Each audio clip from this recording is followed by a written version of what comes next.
give up. Once you started something, you work hard till you get it, and that's what entrepreneurship is. My father was into gold and silver trading, and they still do the same thing. So I'm a first generation entrepreneur in that sense. You do an MBA to know about management, right? And that's what is the first step for entrepreneurship in some sense. It gives you an exposure which is beyond engineering and gets you into the business side of a company. So for me, I think after MBA, the logical step is to start up on your own. Very frankly, society, I don't care, but family and friends have always been supporting, and I believe that for an entrepreneur, the pillar of strength is friends and family. That's where the core strength comes from. My background has been in telecommunications, so power was very new to me. What I saw was a problem in the power sector. With my experience in the information technology and communication domain, I tried to figure out an overlay of a solution which can be provided by information technology, and that is what smart grid is all about. It's a layer of information technology on top of our existing power grid. We are a smart grid company which helps the commercial, industrial customers as well as power distribution companies to optimize their power consumption and fix the leakages in the entire power distribution chain. If you look at the market, there is a deficit of power which is close to 12%, 12 to 14%. There is transmission and distribution losses which is close to 30% officially. And 1/3 of India doesn't have electricity. So there is a direct correlation between transmission and distribution losses, and 1/3 of India doesn't have not having electricity. Which means that if you can fix this 30% distribution transmission losses, you probably will be able to give power to everyone across India. And as power is the core necessity of life, country would prosper if you were to fix these leakages. It's basically an entire system.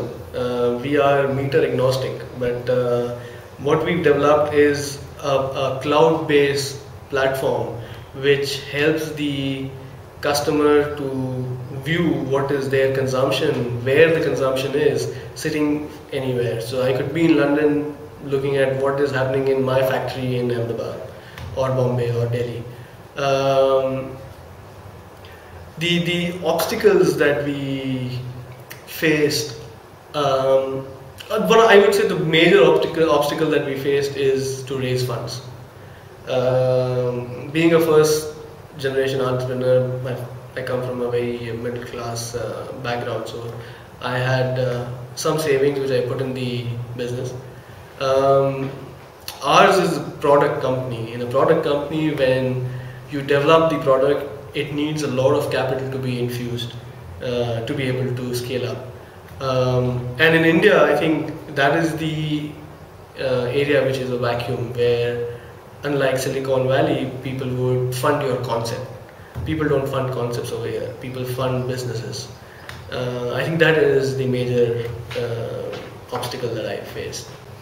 I think they are the basis of entrepreneurship. Passion is, as I said earlier, the essence of entrepreneurship is not to give up. And if you're passionate about something, it directly correlates to not giving up. Vision, I'm not too sure. I can't say I'm a visionary. The only thing is I identified what the problem is and I tried to fix it. So vision could be short term, vision could be long term, and vision could keep on changing over a period of time while you set up a company and you grow it. I would say passion is the right word to associate with entrepreneurship than vision.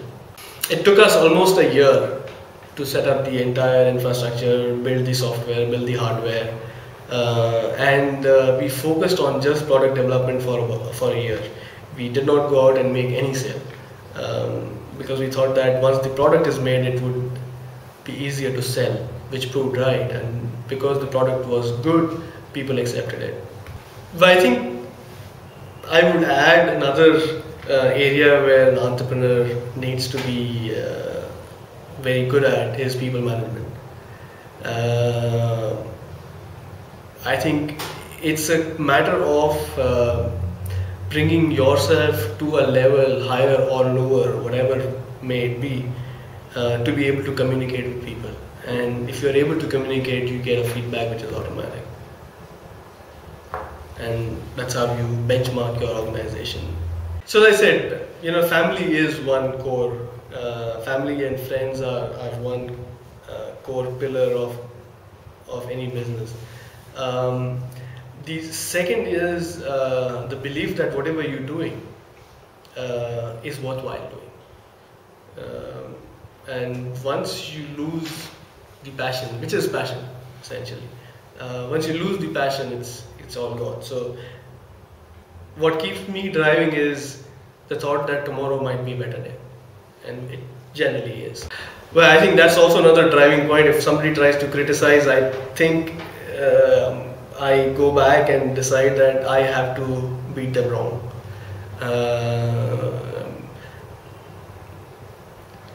As as I said, when we started the whole thing, we took a feedback from a lot of friends and family and acquaintances. A lot of them told me that it'll not work. I don't see a value in what you're doing. And I think that was also one of the driving forces that I wanted to prove that what I'm doing is right and it will work. And I proved people wrong. It was a day where when I went to Delhi for a conference, and I met a few people, and when I met them, they said, "Oh, we've heard about Equilibrium." We were just 4 people then. So people outside Gujarat, coming from MNCs, knowing about Equilibrium, proved that what we're doing is good. And we've done something which has, made them look at our Equilibrium. I want people to remember Equilibrium and myself, or I would not say myself, but Equilibrium as a company which is very different from any Indian company. And we're trying to do that constantly, every day. Even if you come to our office, it's a very casual, atmosphere. I dress up in jeans and come to the office every day. We don't have holidays. We don't have office timings. We don't have set places for people to sit. People bring there are colleagues of mine who bring their dogs to the office. There are employees who bring their kids to the office. So what I believe is they should enjoy the work they're doing, and if they are, then they are productive, otherwise they're not. I don't know, it's just a gut feel, and that's always been the case. So intuition or gut feel is what I go with, at least. Whether be it in terms of whether the product will work or not, whether the employee will fit in the organization or not, it's just an instinct that I go with. So I would say that before I started this company, I put in a business plan for a couple of other things, and I tried to go over and over again on the whole business plan, and one fine day I realized that somebody's already doing it. And I read somewhere that maybe at the same time close to 700 people are thinking about the same thing. So the key is to do it, not wait, jump and push yourself as much as possible. And I think that's what India teaches you, and I think people should do that. There should be incubation centers which should be budding around the country. There should be angel investment which should be more friendly. There should be subsidies to first generation entrepreneurs, promotion So there's a lot of things that government and a society can do to boost entrepreneurship. And what we have to realize is that at this point of time, India has close to, if I'm not wrong, close to 40 to 50% of population, which is between 25 and 35. Mostly, 25 and 30. We need to find ways to generate more employment, and entrepreneurship is another way of generating, employment. Imagine companies, people looking for job do not have a place to go, like in Europe and other cases. And I think entrepreneurship is the key.